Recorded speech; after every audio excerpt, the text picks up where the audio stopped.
Hi, this is Deborah Roth at Spirited Musings, and I'm delighted to be with you again this week in this week of independence. Anybody in the U.S. knows, because we love to keep track of those holidays where we get some time off from work, that this week is the 4th of July, Independence Day. And I thought it was a great time to really examine this whole notion of independence in our own lives and kind of mirror what's happening, all the fireworks and all the celebration that goes along with our country declaring its independence, and to personalize that and to look at how we can do that ourselves in our own lives, our work, our relationships, whatever that looks like for you. There's a word that I came across. I mean, certainly not a new word, but I think I really embraced it when I was doing my training at the Relationship Coaching Institute 8 years ago. And it's embodied in their program called the Conscious Dating Self-Discovery and Readiness Program, which I'm actually offering again for conscious singles this Monday, July 9th. And in that, one of the 10 principles of conscious dating is called Be the Chooser.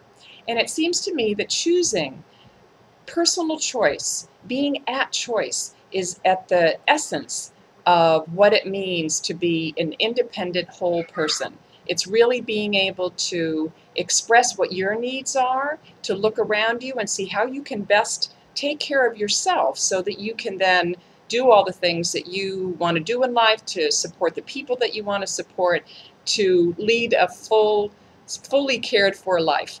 Many of you know that the whole notion of extreme self-care is a huge thing for me. It's really the underpinning of a lot of my work. My book, Circle of One, The Art of Becoming a Self-Centered Woman, the whole notion of sacred self-centeredness. So when we talk about being the chooser, we're talking about being a conscious choice about those decisions that involve doing what's best for ourselves. And sometimes when we do that, we've got to set boundaries. We've got to be assertive in ways that we may not have been before in situations or with people that aren't used to it. There may be some pushback. I talk about that in my book. And that shouldn't put us off. Instead, step into what it means to be the chooser. And to be a chooser in your life, you are a creative person, you're assertive as we've talked about, you take responsibility for what's going on in your life. You're proactive, you look around, you look ahead, you make sure that you warn people that no, you're not going to be there at their beck and call. No, you can't run to school because some kid forgot something, not a kid, maybe a teenager, whatever, or that you can't show up at everybody's beck and call. You're goal-oriented, you take risks as a chooser, but they're calculated risks, and they're risks for you to really come back to yourself. Some of the things that get in the way of our being the chooser in our life, of our really owning our personal freedom, maybe we have self-limiting beliefs from our childhood or from society. Maybe they're gender stereotypes that we've bought into.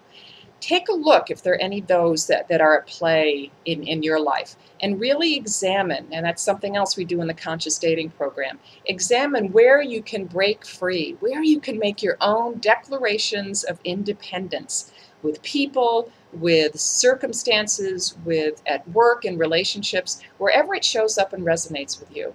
So look around in your life, see where you're not feeling completely at choice, and determine what you can do, even in the smallest way, to create some choice for yourself, to declare a piece of personal freedom. I'd love to hear your stories of declaring your independence.